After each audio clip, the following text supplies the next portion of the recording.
hot, humid day in August, Carol and I took a trip to Star Island, which is part of the Isles of Shoals. The Isles of Shoals are a group of 9 islands, approximately 9 miles off the coast of Maine and New Hampshire. The islands straddle the border of New Hampshire and Maine. We chose this trip to take a boat cruise and to tour Star Island to view the geology, birds, and architecture. We purchased tickets online with the Isles of Shoals Steamship Company in Portsmouth, New Hampshire, less than a 1-hour drive from Littleton. We started our day in Littleton and drove to Portsmouth, New Hampshire. The ride was about 1 hour, and we arrived in plenty of time to take a quick walk into the town of Portsmouth.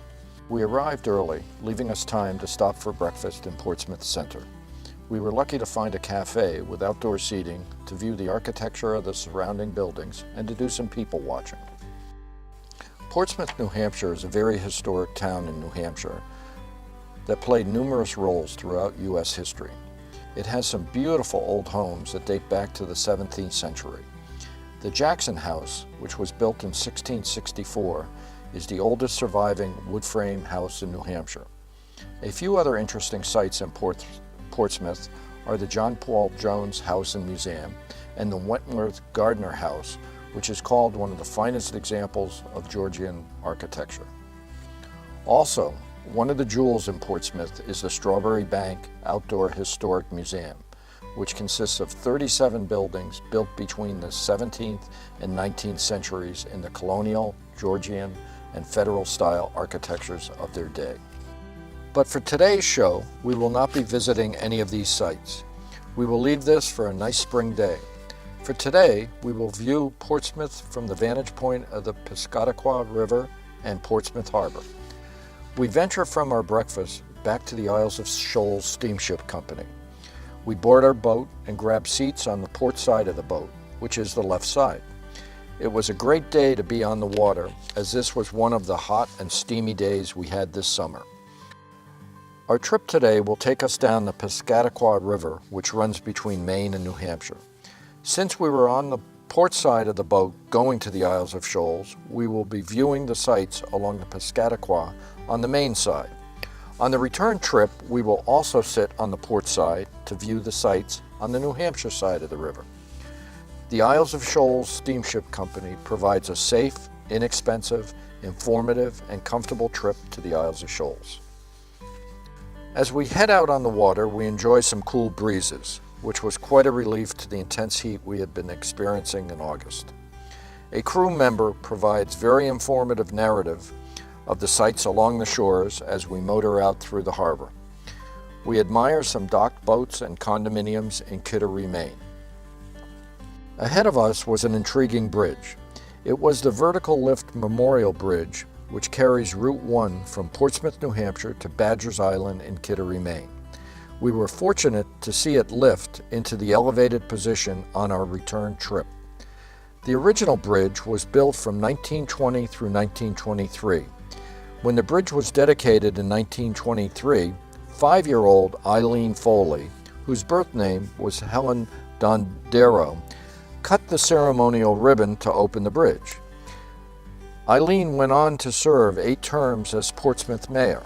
In 2013, Eileen Foley returned to dedicate the replacement bridge 90 years after the original dedication.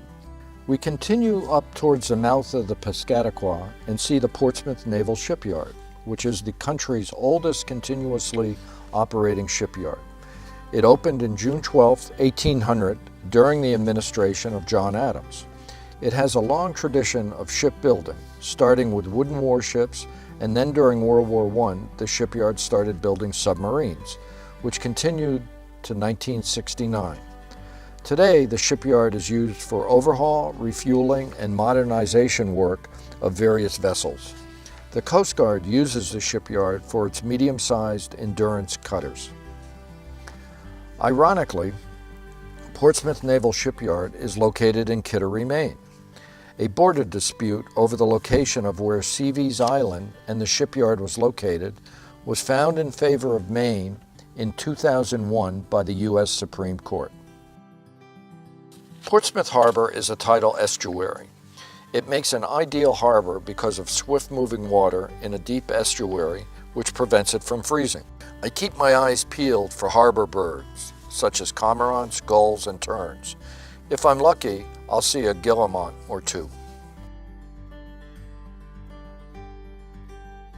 We then come upon an enormous building that reminds me of a castle. This is the former U.S. Navy and Marine Corps prison, which is on the grounds of the Portsmouth Naval Shipyard, which is in Kittery, Maine. It was in use from 1908 through 1974. The prison was constructed between 1905 and 1908. It was modeled after Alcatraz, built on an island with tidal currents and cold water to deter escape. After the German surrender of World War II, German U-boats were towed into the Portsmouth Naval Shipyard to study their design. Interrogators were available to question the submarine crewmen at the prison. As we continue along, we pass Fort Mccleary on a knoll along the coast of Kittery.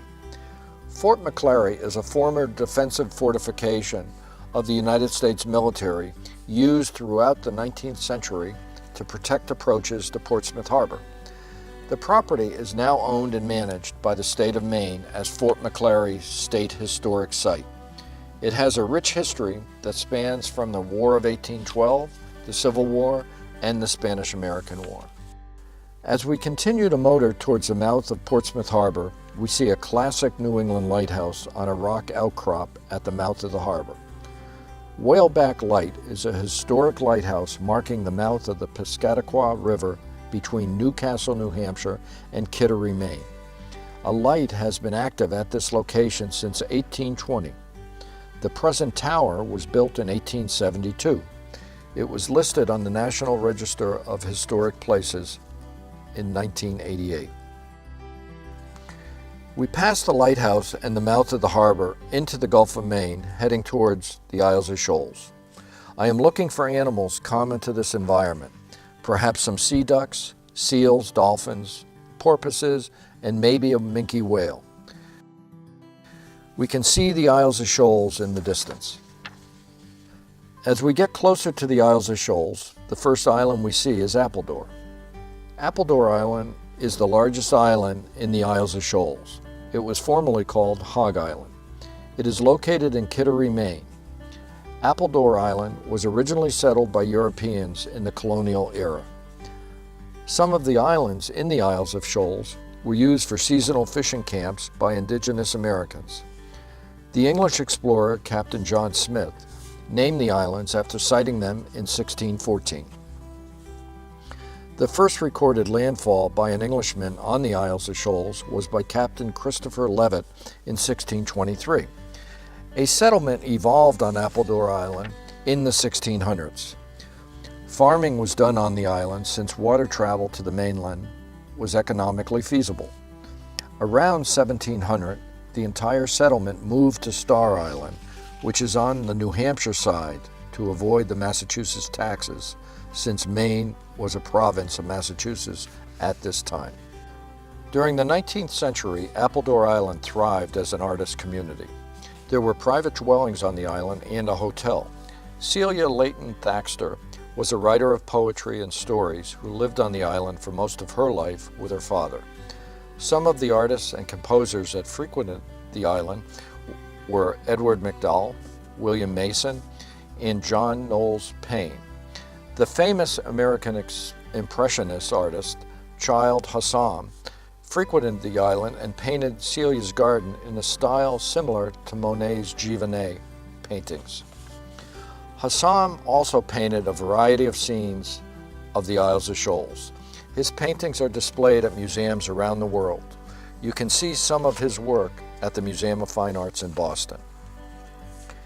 In 1914, the hotel burned down, ending this chapter of the heyday of arts on Appledore Island. Today, Appledore Island is home to Shoals Marine Laboratory, which is run jointly by Cornell University and the University of New Hampshire. Shoals Marine Lab has programs in marine science, marine archaeology, ornithology, and climate change, to name a few. There are numerous buildings on the island for housing, laboratory work, and classrooms. A prominent observation tower from World War II remains on the island. The Isles of Shoals are a great place to study geology. I was introduced to the geology here about 30 years ago at a geology field school I attended that was run by Cornell and the University of New Hampshire on Appledore Island. The island is a great place to study all of these disciplines in the field with highly skilled professionals.